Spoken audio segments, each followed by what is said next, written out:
4, 3, 2. Hey, it's Alex Williams of the New Stack here with two people who I've just spent the past 15 minutes with, just kind of talking about everything that we're going to talk about. But that's we'll figure out something to talk about. But first of all, I'm here with Priyanka Sharma, the co-host of the At Scale show, which we're just getting ready to launch again. So Priyanka, thanks for joining us. And here with Kit Merker of JFrog. Hey, Kit. Woo. Hello. Hello. I didn't get, GitLab didn't get that same woo. I'm a GitLab. But you got the mic, so. That is true. Kit we only have 2 mics today. So why don't you lead it off, Priyanka? It's like, what are you curious about from JFrog? I want to know the story of the company. Actually, that's what we promised to talk about. Sure. Okay, why don't you start No. with the company story? No, you lead with a question. Okay, sure. Well, I have so many questions for Kit. But, where does the name JFrog come from?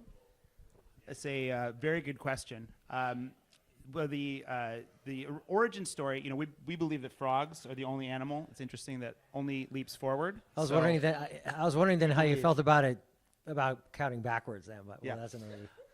We were counting backwards before. So JFrog. So the J originally kind of came from the Java world. And back when we first started the product, as I understand it, this is before my time, we had a little frog icon that was downloaded to figure out if people were using the open source version of it. And it was running on a server that was named JFrog. So when they decided to found the company, the name just sort of stuck. And that was what we've done ever since. And we've tried to come up with a better story, but we've never been able to. So there you go, JFrog.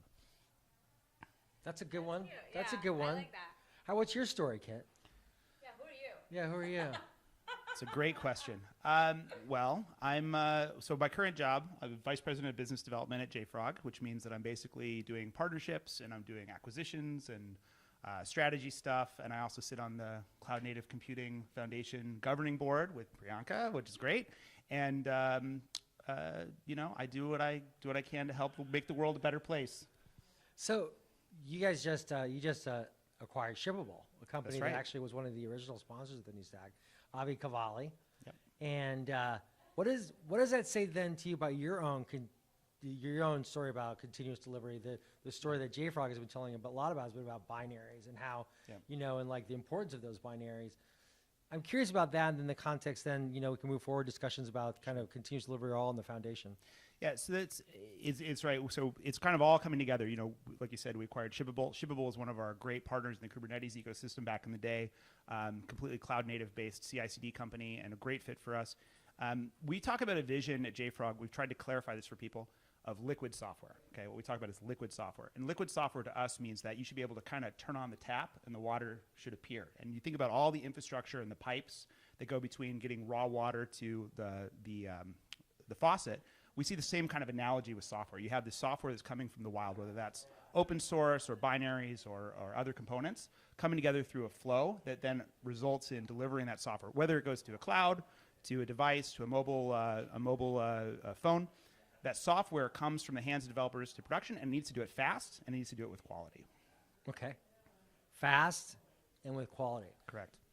So Priyanka, what is your thoughts about how GitLab and what's the GitLab kind of JFrog story for you and how it fits with the CD Foundation? Or I'm curious about that. Maybe you could just explain the CD Foundation because people may be listening to this for the first time today. Yeah, absolutely. So the CD Foundation, or the Continuous Delivery Foundation, was just announced today at the Open Source Leadership Summit, which is where we all are. And it's great news. Kit, myself, and a bunch of other people are involved with the initiative. And the idea is that let's focus on the CI/CD pipelines, standardization there, and then what happens once something is in production. Because there's a whole lot of post-production tooling that's out there, especially in this Kubernetes landscape, and this foundation is bringing a greater lens, sort of focused lens on that piece of the software development and operations lifecycle. So that's CDF. I will say so at GitLab, as you folks might know,